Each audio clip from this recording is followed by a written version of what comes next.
Hello সবাইকে, welcome to my blog. এখন আমরা চললাম মন্দারমণি। আজকে শনিবার, সকাল ওই 12টা মতো বাজে। বেরোতে একটু লেট হয়ে গেছে, বাচ্চা নিয়ে তো। শান্তনু একটু বাইরে গিয়েছিল, এলো। ছেলের কালকে পরীক্ষা শেষ হয়েছে, তো আমরা পরশুদিন ঠিক করেছি তাহলে শনিবার দিন মন্দারমণি যাব। রাস্তায় একটুখানি বৃষ্টিও পেয়েছি, এখন তো বর্ষার ওয়েদার।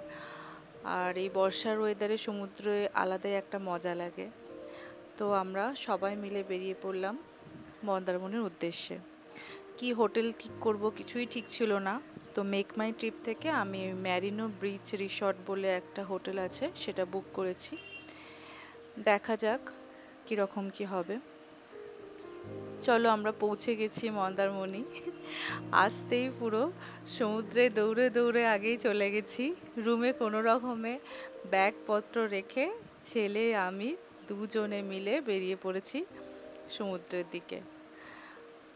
হোটেলের লাগোয়াই বিচ এটা। এখন বিচে নামছি। ছেলের একটা বলও নিয়ে এসেছি, সেই বলটা নিয়েই ও হাতে ধরে আছে। সমুদ্রের এখন ভালোই ঢেউ আছে, তাই না? দেখা যাচ্ছে বেশ ভালোই ঢেউ। ও তো বেশ দৌড়াচ্ছে আমার ছেলে, দৌড়ে দৌড়ে সমুদ্রে। এই দেখো, ও আর ওর বাবাও এসে গেছে। কি মজা করে দুজনে চান করছে। আমি বেশি দূর ভেতরে যাইনি, ওরা এখন পাড়ে আছে, কিন্তু আবার ভেতরে গিয়ে চান করবে। তো সবার চান টান হয়ে যাওয়ার পরে এই যে ম্যারিনো বিচ রিসর্ট লেখাটা, এখানে এই সাইডে ডান দিকে একটা লন মতো আছে, ওখানে সব বসে মকটেল পাওয়া যায়। তারপর সোজা আসতে ওই ওই সামনে ওই রুমগুলো দেখা যাচ্ছে।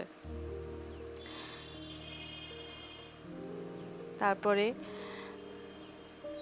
এখানে সব পার্কিং এইভাবেই আছে। এই পাশে বাচ্চাদের খেলার অনেক দোলনা, সিস।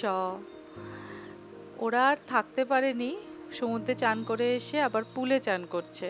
একটা ছোট পুল মতো আছে যেখানে ছেলে চান করছে তার বলটা নিয়ে। ওটা ওর ছেলের কোমর অবধি জল দেখাই যাচ্ছে। আমিও অ্যাকচুয়ালি সাঁতার জানি না বলে এই ছেলের পুলে নেমে গিয়েছিলাম। নেমে গিয়ে চান করছে, আর ওর বাবাই বড় পুলটায় চান করছে। এটা আমি একবার নামতে গিয়েছিলাম, কিন্তু দেখা যাচ্ছে কি বুক অবধি জল। আমি তো সাঁতার জানি না, কিরম দম বন্ধ লাগছিল। তারপরে আসুন আপনাদের সব রুমটা দেখাই। এই রুমে আমি ঢুকলাম, আগেই সব অগোছালো হয়ে আছে। সামনেই টয়লেটটা বেশ পরিষ্কার পরিচ্ছন্ন। এখানে একটা টিভি আছে, টিভিটা চলে। আমাদের সব জামা কাপড় অগোছালোভাবে পড়ে রয়েছে। সিলিংটা বেশ ভালো, ফল সিলিং করা। রুমে এসিও আছে, ফ্যানও আছে। এসি তো লাগবেই, তাই না? যা গরম, বৃষ্টি হলেও ভীষণ গরম। এই বারান্দা দিয়ে এই সামনের সমুদ্রটা দেখা যাচ্ছে। আমরা একতলা রুমটা পেয়েছি, একতলা রুমটা বুক করেছি। ওই 3,000 টাকার মতো রুম ভাড়া নিয়েছিল, জিএসটি দিয়ে যা পড়েছে। ওরা এখনও চান করে যাচ্ছে, বাবা আর ছেলে। আমি রুমে চলে এসেছি। আজকে রবিবার, এখন ওই সকাল 7টা মতো বাজে। ব্যালকনি দিয়ে বাইরে বেরিয়ে এসেছি। আকাশটা কি সুন্দর লাগছে না? মেঘলা আকাশ, দারুণ লাগছে, ভীষণ সুন্দর।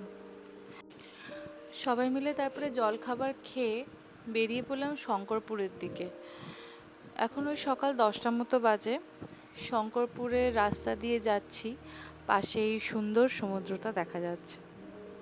কি অপূর্ব সুন্দর লাগছে না? ভীষণ সুন্দর। এই জন্যই তো আসা, দুদিনের ক্লান্তিটা দূর করার জন্য। এখন আমরা মোহনার দিকে যাচ্ছি। বললাম সামনে মোহনা আছে, যাই।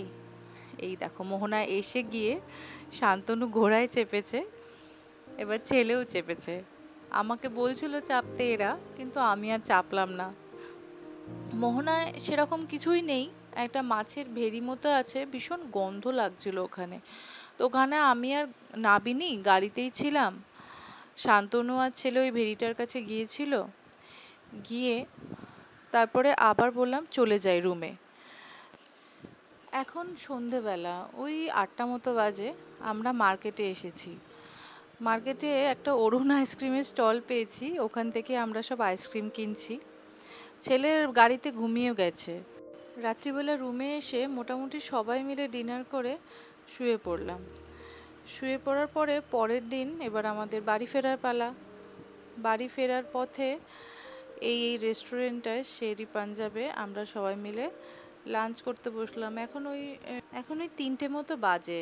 বেরোতে বেরোতে একটু লেট হয়ে গেছে, তাই লাঞ্চটা রাস্তাতেই সেরে নিতে হচ্ছে। বেশ সুন্দর কিন্তু এই রেস্টুরেন্টটা। তারপরে এবার ফাইনালি বাড়ি ফিরলাম। এখন ওই 4টে মতো বাজে।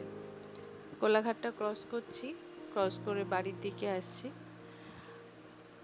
3 দিনের বেশ জার্নিটা ভালোই কাটলো আমাদের। ব্লগটা এখানেই শেষ করছি। Thank you for watching.